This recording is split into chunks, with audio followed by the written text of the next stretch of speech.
This channel does not promote any violent, harmful, or illegal activities. All content provided by this channel is meant for an educational purpose only. 2016 প্রাথমিক নিয়োগ সংক্রান্ত যে সমস্ত নথি তা গোপন রাখার নির্দেশ দিয়েছে ইতিমধ্যে। তার কারণ 2016 যে সমস্ত চাকরির প্রার্থীরা রয়েছে প্রায় 32,000, তারা কিন্তু এখনও চাকরি আদালতে ঝুলেই রয়েছে।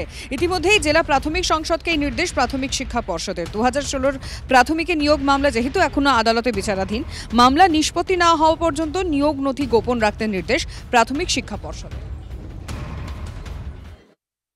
কেন West Bengal board of primary education এতটা গোপনীয়তা রক্ষা করার চেষ্টা করছে তা নিয়ে প্রশ্ন উঠতে শুরু করেছে বিভিন্ন মহল থেকে।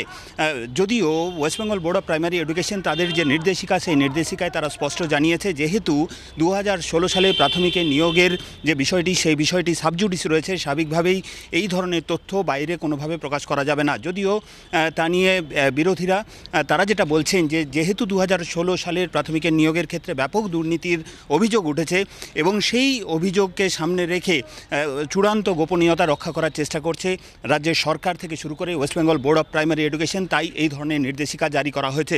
যদিও এই ধরনের নির্দেশিকা আদৌ West Bengal board of primary education জারি করতে পারে কিনা তা নিয়েও রীতিমতো প্রশ্ন তুলতে শুরু করেছে বিভিন্ন শিক্ষক সংগঠন থেকে শুরু করে বিরোধী রাজনৈতিক দলগুলি।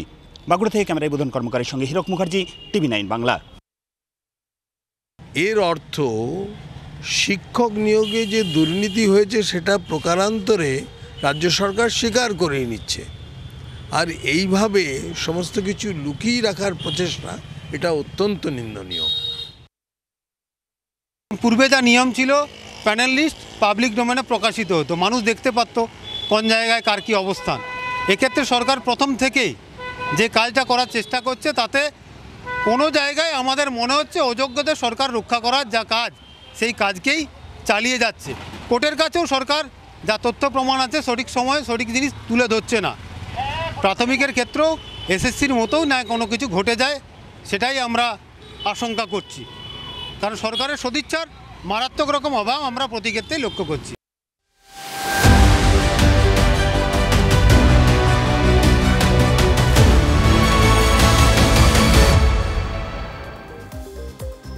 ফের মুর্শিদাবাদে আগ্নেয়াস্ত্র সহ গ্রেপ্তার এক ধৃতের নাম সফিকুল ইসলাম, বাড়ি নওদা থানার অন্তর্গত শ্যামনগর এলাকায়। ধৃতের কাছ থেকে 2টি পাইপগান এবং 3 রাউন্ড গুলি উদ্ধার হয়েছে। ধৃতের 7 দিনের পুলিশ হেফাজতের নির্দেশ আদালতে। বিতর্কে দেউচা পাচামি কয়লা খনি, কোটি কোটি টাকা দুর্নীতির অভিযোগ। অবিলম্বে বিচার বিভাগীয় তদন্ত এবং দেউচা পাচামিতে খনন কার্য বন্ধ করার দাবিতে বোলপুরে মিছিল করল বামেরা। বামেদের এই মিছিলে উপস্থিত ছিলেন রামচন্দ্র ডোম, মোহাম্মদ সেলিম সহ অন্যান্যরা। প্রায় 3 কোটি টাকার জাল লটারি উদ্ধার করল সিউড়ি থানা পুলিশ। গোপন সূত্রে খবর পেয়ে অভিযান। সিউড়ির কেন্দুয়া ফকির পাড়াতে একটি বাড়ির নিচের তলা থেকে উদ্ধার বিপুল পরিমাণে জাল লটারি। সূত্রে খবর, ঝাড়খণ্ড সহ বিভিন্ন জায়গায় এই জাল লটারি সরবরাহ করে বিক্রি করা হতো। বীরভূমের সদাইপুরে জঙ্গল থেকে মহিলা দেহ উদ্ধারে চাঞ্চল্যকর তথ্য। ধর্ষণ করে খুন করার অভিযোগ। গ্রেপ্তার এলাকারই এক যুবক। ধৃতের নাম শেখ বাপন। বিবাহ বহির্ভূত সম্পর্কের জেরে খুন বলে পুলিশ সূত্রে খবর। বন্যার জল বাড়ছে খানাকুলে। পিচ রাস্তার উপরে জল, হাঁটু সমান জল পেরিয়ে চলছে যাতায়াত। ফুটবল খেলার মাঠেও নৌকা। দ্বারকেশ্বর এবং রূপনারায়ণে ক্রমশ বাড়ছে জল। পানশিউলিতে ডিভিসি ছাড়া জল রূপনারায়ণে এসে মিশেছে। গ্রামের ভিতরেও জোয়ারের জল ঢুকছে। খানাকুলের 4টি গ্রাম পঞ্চায়েতে 20 থেকে 22টি গ্রাম জলমগ্ন।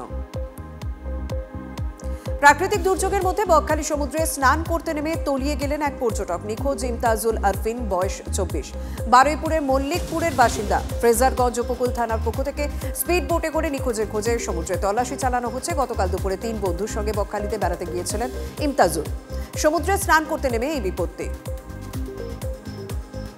খানাকুলে বড়সড় বন্যার আশঙ্কায় জোর কদমে চলছে নৌকা। রক্ষণাবেক্ষণের কাজ ডিভিসি জল ছাড়ার পরিমাণ বাড়িয়ে দিয়েছে। মুন্ডেশ্বরী দিয়ে ডিভিসির জল ঢুকছে রূপনারায়ণে। এবার আরও বড়সড় বন্যার আশঙ্কা করছে খানাকুলবাসী। নৌকা মেরামতি কাজ চলছে জোর কদমে। পাঁশকুড়া কংসাবতী নদীর জল ফুলে ফেপে বিপদসীমার উপর দিয়ে বইছে। নদী বাঁধে চিন্তা বাড়ানো হয়েছে নজরদারি এবং কংসাবতী নদীর জল হঠাৎ করে বেড়ে যাওয়ায় সমস্ত সবজি নষ্ট হয়েছে। শসা থেকে শুরু করে উঠছে সব সবজি এই মুহূর্তে জলের তলায়। ব্যাপক ক্ষয়ক্ষতি হয়েছে বলে জানিয়েছেন সবজি চাষিরা। জল যন্ত্রণায় নাভিশ্বাস ঘাটালবাসী, ফের ঘাটালে বন্যা পরিস্থিতির অবনতি। জুন মাস থেকে তৃতীয় দফায় বন্যা পরিস্থিতির কবলে ঘাটাল। ইতিমধ্যে 3 জনের মৃত্যু। পুরো এলাকা সহ ঘাটাল ব্লকের গ্রাম পঞ্চায়েত এলাকাগুলি ও দাসপুরে বেশ কিছু এলাকায় বাড়ছে জল। ক্ষতিগ্রস্ত এলাকাগুলিতে দুপুরে খাবার ও ত্রাণ সামগ্রী পৌঁছে দিচ্ছে প্রশাসন। বন্যা দুর্গতদের সঙ্গে বসেই খাবার খাচ্ছেন প্রশাসনিক আধিকারিকরাও।